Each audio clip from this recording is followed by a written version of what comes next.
Welcome friends, in Fargo's Project Manager Interview questions and answers. Similar questions were asked to one of my friend, who is currently working in Fargo as Project Manager. Based on his input, I have prepared this video, hope you will benefit out of it. Please watch complete video for all questions along with probable answers. Friends, if you are visiting our channel Careers Talk first time, it's a humble request to please make sure you click the subscribe button. As you will get more similar interview questions in upcoming videos, please do not forget to hit the like button. Your one like is big motivation for us. So friends, let's start with Fargo's Project Manager questions. 1. What are the most important qualities of a project manager? Interviewers ask this question because it makes the candidate pick the qualities that they think every project manager should have. Because there is no one-size-fits-all answer to this question, the answer will also indirectly reflect your experience, abilities, and priorities as a project manager. Answer. Project managers need a diversity of skills to do their job efficiently, but I would say that by far the most important is the ability to be flexible. All kinds of projects with different requirements pop up. You have to work with a whole array of personality types that often clash with each other, and more often than not the schedules, deadlines, and budgets are tight. A project manager needs to be quick on their feet, think strategically, and be flexible to adapt to a different tactic according to the circumstances. 2. Do you have budget management experience? Ideally, project managers are responsible for the negotiation, managing, and utilizing the allocated budget efficiently, and the interviewers want to know just how well versed you are at these skills. Answer. I have handled the budgets of quite a few of the projects I was assigned, but I think the highlight was when this one project had a very high budget of about $40 million. It was a huge number for me compared to my previous experiences, and I was in charge of approving the expenses and procurements in every phase of the project. The numbers made me a little nervous, but I was particularly good at communicating with vendors and finance department of the company directly. So any issues that came up were often minor and resolved themselves quickly. In case additional funding was needed, I could very easily organize a meeting with the sponsor and present the case. This project ended up costing us an extra $1 million, but it all went by very smoothly. 3. If you were to pick one skill for a project manager to have, what would it be and why?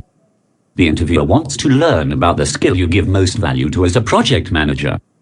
You have to back up your answer with an example. Answer. As a project manager, I value communication over everything else. From a technical standpoint, I know the people working with me are skilled, or else they wouldn't be on my team. From my own experience, I know I can organize a project well and ensure timely completion. The X factor, in a manner of speaking, is communication. Maintaining effective communication with each party involved in the project, from the client to my team, is the key to keeping things on track. Moreover, through timely messages, I make sure that no one presses the panic button at any stage. 4. How would you rate your project management skills? The interviewer wants to learn about your assessment of your abilities as a project manager. Keep in mind that the answer relates strictly to project management. Answer. On a scale of 1 to 10, I would rate my project management skills at 8. The main reason for not giving myself a full 10 is that I have worked on a limited range of projects so far and I want to broaden my horizons, which is one reason why I applied at your organization. My strongest suite is project organization, where I break down the project into manageable chunks. It helps me align the strengths of my team to the timeline we need to follow for successful completion. I also pride myself on efficient and timely communication, apprising every party involved in the project about each stage we accomplish. 5. How would you deal with a situation where your project is running behind because the resource you've booked is being used by another urgent project? The intention of the interviewer behind asking this question is to see how you reacted to a difficult situation in which resources were limited, and you still had to get the job done. They want to know if you can work in adversity and unpredictability, succeed in uncomfortable situations, and gauge how good of a manager you are. Answer. I worked with a project team for a software development project, and there was a tight deadline of only 6 weeks for system design, development, and testing. We had 10 people on our team, and all of them were also working on a couple of other projects as well, all of which were also just as urgent. The workload was obviously too much for only 10 people. And not only was I concerned about keeping their motivation levels up because of the pressure, but also that the work simply would not get done and we would potentially lose steady clients.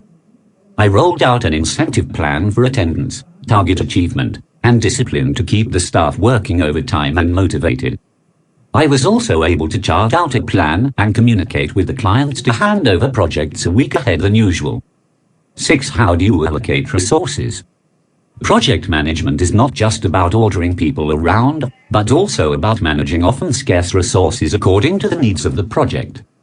By asking this question, the interviewer is testing the extensiveness of your theoretical and ground knowledge as a project manager.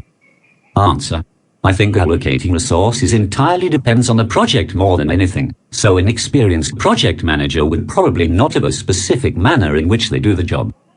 Personally, the first thing I do is analyze the needs of the project and what resources are required to achieve it. I then identify the sources we have and compare them with the project that needs to get done. More often than not, there are multiple projects going on at the same time and they require sharing of the resources, so you have to be really creative with what you are given. And be good at managing time as well. The next thing I do is after the project has initiated is to create a usable and informative dashboard for everyone, particularly for sponsor and senior management. This dashboard contains everything, from the accomplished percentage of the project, a timeline of remaining tasks, the budget health, and the stakeholders and customer side high-level players. In case additional funding is needed, I simply organize a meeting with the sponsor and present the case.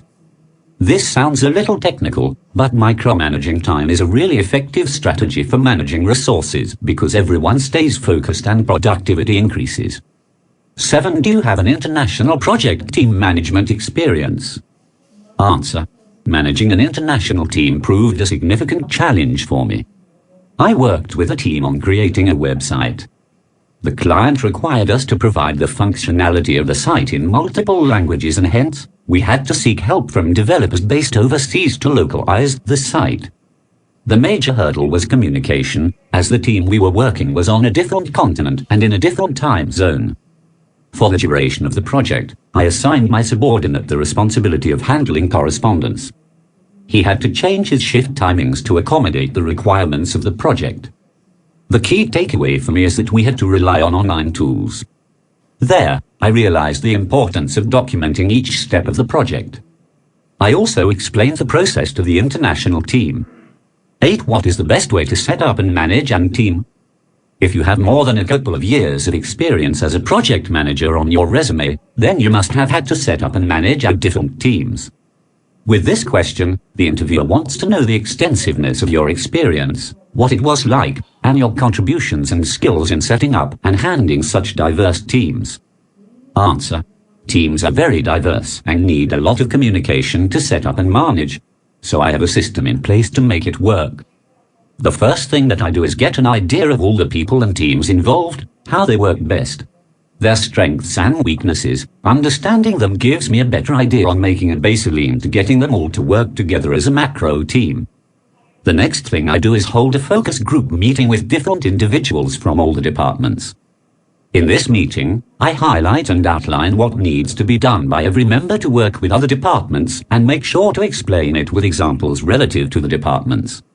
I feel that this phase is the most important because helping everyone understand each other's weaknesses and strengths really goes a long way in aiding teamwork. I craft an action plan including a priority list of tasks and actions that need to get done. I assign the tasks to the teams as an initiation plan, making sure to distribute the workload cross-departmentally, and then I schedule a follow-up meeting every 40 days. As the teams start working together, I regularly check in and keep track of their progress.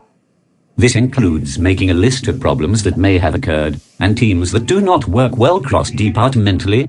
I try some conflict resolution by effective communication tactics here as well. I make sure that the teams meet frequently in addition to the 40 days meeting, and continuously improve the teamwork. I have not met with any flaws in this system as of yet, so I'm hoping to continue with it for a long time.